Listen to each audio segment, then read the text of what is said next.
प्रिय छात्रों, हरिओम। पूर्व की वीडियो में हमने पढ़ा संधि किसे कहते हैं और संधि के कितने भेद होते हैं। अब संधि के जो 3 भेद होते हैं, स्वर, व्यंजन और विसर्ग, उसके अंतर्गत स्वर संधि आज हम पढ़ते हैं। तो स्वर संधि, स्वर के बाद स्वर, 2 स्वरों के मेल से जो विकार और परिवर्तन होता है उसे स्वर संधि कहते हैं। जैसे सूर्य धन अस्त, सूर्यास्त, महाधनात्मा, महात्मा। स्वर संधि के 5 भेद होते हैं: दीर्घ संधि, गुण संधि, वृद्धि संधि, यण संधि और अयादि संधि। अब यहाँ पर हमें जो विशेष बात समझनी है कि जो नोट करके बताई गई है कि आ, ई, उ दीर्घ, ये दीर्घ संधि, जहाँ पर आ मध्य में, शब्द के मध्य में दीर्घ आ, दीर्घ ई, दीर्घ उ हो तो दीर्घ संधि होती है। वहाँ पर आ, ए, ओ 3 वर्ण जहाँ पर आते हैं मध्य में शब्द के, अ आए, ए आए या ओ आए, तो वहाँ पर गुण संधि होती है। ऐ और औ ये वृद्धि संधि यहाँ पर बताई गई है। य, र, ल, व ये यण संधि में आते हैं। अय, आव, अय, आय, अव, आव ये अयादि संधि कहते हैं। अब दीर्घ संधि का क्या नियम है, क्या इसकी परिभाषा, इसको समझना बहुत आवश्यक है। किसी भी संधि शब्द में संधि जानने के लिए हमें उसके नियम को ध्यान रखना होता है, हमें उसका नियम याद करना होता है, तभी हम संधि को पहचान सकते हैं और बता सकते हैं कि इस शब्द में कौन सी संधि है। तो इसकी परिभाषा है, दीर्घ संधि की जो परिभाषा है या इसे नियम कहेंगे, ह्रस्व या दीर्घ, अ, ई, उ के बाद ह्रस्व या दीर्घ, अ, ई, उ के बाद क्रम से, अर्थात ह्रस्व या दीर्घ जो अ के बाद यदि अ वर्ण आता है, ई के बाद यदि ई वर्ण आता है, उ के बाद यदि उ वर्ण आता है, स्वर आता है, तो दोनों को मिलाकर आ, ई, उ हो जाते हैं। जैसे अ से अ मिला करके आ दीर्घ होता है, ई के बाद ई आएगा तो ई दीर्घ होगा, उ के बाद उ आएगा तो उ दीर्घ हो जाता है। अब उदाहरण के माध्यम से हम समझते हैं। अ प्लस अ बराबर आ, तो धर्म, धन, अर्थ, धर्मार्थ। धर्म म में अ है और अर्थ का जो अ है मिलकर के दोनों आ दीर्घ होकर के धर्मार्थ बन जाता है। स्वधन अर्थी, तो स्व व में अ है और परे बाद में अर्थी का जो अ है वो मिल करके स्वार्थी बनता है। इसी प्रकार देवधन अर्चन, देवार्चन। वीरधन अंगना, वीरांगना। मत धन अनुसार, मतानुसार। अ के बाद यदि आएगा तो वहाँ पर भी दीर्घ संधि ही होती है। अ के बाद अ आए तो आ दीर्घ होगा और अ के बाद यदि आ आता है तो आ ही दीर्घ होगा। तो देवधन आलय, देवालय। नव धन आगत, नवागत। सत्य धन आग्रह, सत्याग्रह। देवधन आगमन, देवागमन। इसी प्रकार हम आगे अन्य उदाहरण को समझते हैं।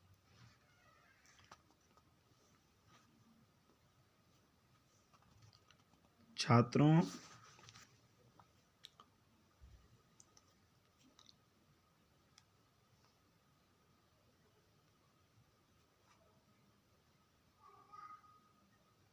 अभी हमने जो उदाहरण में समझ रहे थे कि अ प्लस आ तो देवालय, आ दीर्घ होगा।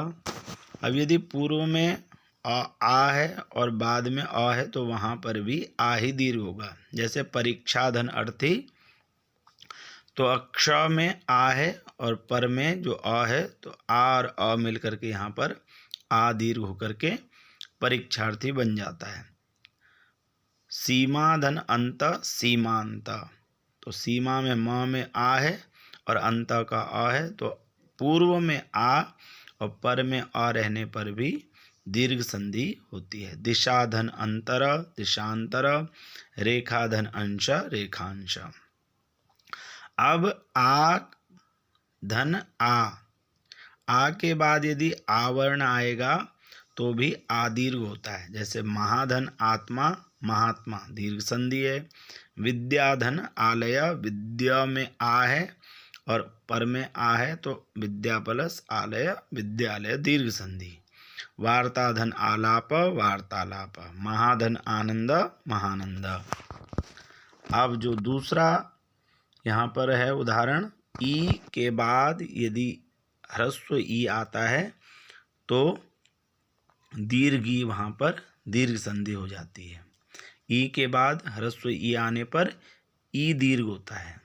तो अति धन इव ता में ई है और इव का जो ई है तो दोनों ह्रस्व ई मिल करके दीर्घ ई हो जाएगी, तो अतीवा बन जाएगा दीर्घ। कवि धन इंद्र दीर्घ संधि है। मुनि धन इंद्र मुनिंद्र दीर्घ संधि है। कपि धन इंद्र कपिंद्र दीर्घ संधि है। रवि धन इंद्र रविंद्र में भी दीर्घ संधि है। इसी प्रकार ह्रस्व ई के बाद यदि दीर्घ ई आती है तो दीर्घ संधि में दीर्घ ई हो जाएगी। तो गिरि धन ईशा रा में ई है ह्रस्व और ईशा में जो ई है वो दीर्घ है, तो ह्रस्व ई के बाद दीर्घ ई आने पर दीर्घ ई ही होती है और वह दीर्घ संधि होती है। तो गिरि धन ईशा गिरीशा। परिधन ईक्षा परीक्षा परीक्षा शब्द में कौन सी संधि है? दीर्घ संधि है। मुनि धन ईश्वर मुनीश्वर। हरिधन ईशा हरीशा।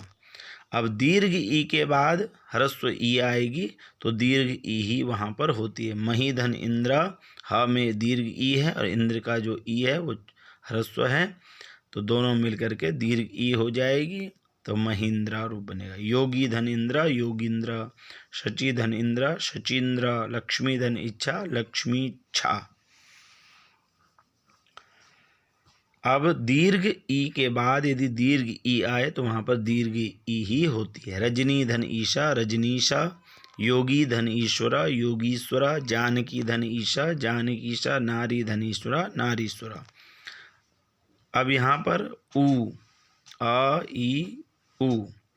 अब ऊ के बाद यदि ह्रस्व ऊ आता है, ह्रस्व ऊ के बाद ह्रस्व ऊ आए तो दीर्घ ऊ हो जाता है। तो भानु धन उदय में कौन संधि है? तो भानु धन उदय। नाम में जो ह्रस्व ऊ है और उदय का जो ऊ है, तो दो ह्रस्व ऊ के बाद यदि ह्रस्व ऊ आता है तो दोनों को मिलकर के दीर्घ ऊ हो जाएगा। तो भानु धन उदय भानुदय दीर्घ संधि। विदु धन उदय विधुदया। गुरु उपदेश गुरुपदेशा। लघु धन उत्तरा लघुत्तरा। ह्रस्व के बाद यदि दीर्घ ऊ आता है तो वहाँ पर दीर्घ ऊ हो जाता है। लघु धन उर्मी लघुर्मी। लघुर्मी में कौन संधि है? दीर्घ संधि है। धातु धन उष्मा धातुष्मा। सिंधु धन उर्मी सिंधुर्मी। साधु धन ऊर्जा साधुर्जा। इसी प्रकार दीर्घ ऊ के बाद ह्रस्व ऊ आएगा तो दीर्घ ऊ हो जाएगा।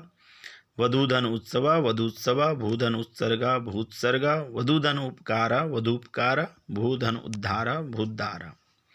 आ ऊ के बाद दीर्घ ऊ के बाद दीर्घ ऊ आने पर दीर्घ ऊ ही होता है। सरयुधन ऊर्मी सरयूर्मी। भूधन ऊष्मा भूष्मा। वधुधन ऊर्मी वधूर्मी। भूधन ऊर्जा भूर्जा। तो इस प्रकार दीर्घ संधि में हमें नोट क्या करना है? ह्रस्व अ ई ऊ के बाद यदि क्रम से या दीर्घ आ ऊ दीर्घ आ ई ऊ के बाद क्रम से ह्रस्व या दीर्घ अ ई ऊ आए तो वहाँ पर दोनों को मिलकर के दीर्घ संधि हो जाती है।